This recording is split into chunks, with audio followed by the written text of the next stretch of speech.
హరి ఓం శ్రీ గురుభ్యో నమః. హరి ఓం. స్వామి స్ఫూర్తి.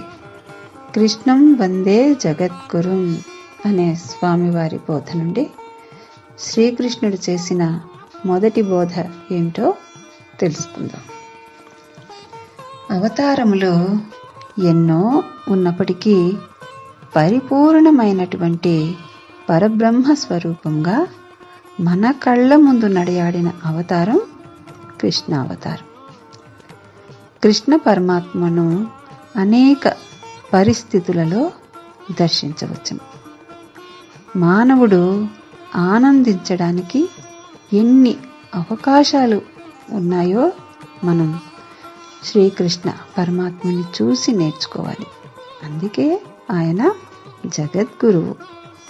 కేవలం భగవద్గీత బోధించడం వలనే ఆయన జగద్గురువు అవ్వలేదు.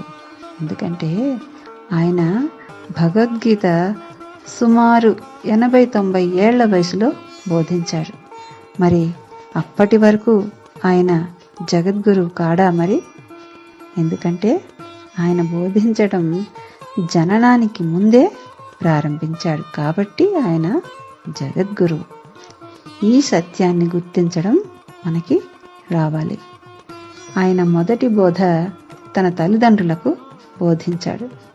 ఎలా బోధించాడు అంటే, సాధారణంగా జనన కాలంలో అష్టమి వస్తే కష్టాలు వస్తాయి అని సాధారణంగా మానవులు అనుకుంటారు. కానీ దుర్గాష్టమి రోజున దుర్గ జన్మించారు. జన్మాష్టమి నాడు కృష్ణుడు జన్మించారు. ఎందుకంటే లోకంలోని కష్టాలను పోగొట్టడానికే వాళ్ళు ఆ రోజున అవతరించారు. ఒకేసారి జగన్మాత మాయాస్వరూపిణి దుర్గా అక్కడ ప్రభవించారు. అదే కాలంలో ఇక్కడ కృష్ణ అవతారం ప్రభవించింది. రెండు ఏకకాలంలో జరిగాయి. జరిగి ఇటుదటు అటుదిటు సంకర్షణం చేశారు. పుట్టబోయే ముందు చతుర్భుజధారుడైన మహావిష్ణువు తన తల్లిదండ్రులకు బోధించారు. లోక కళ్యాణం కోసం నేను అవతరిస్తున్నాను అని తన తల్లిదండ్రులకు జ్ఞానబోధ చేశారు.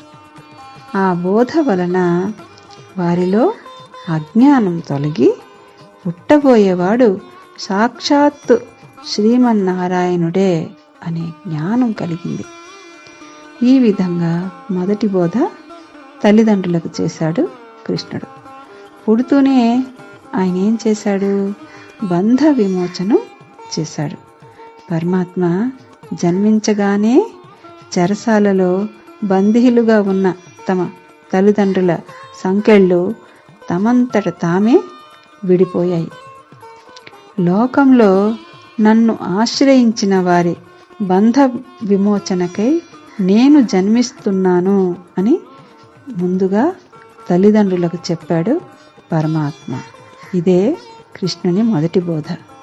హరి ఓం శ్రీ గురుభ్యో నమః. హరి ఓం.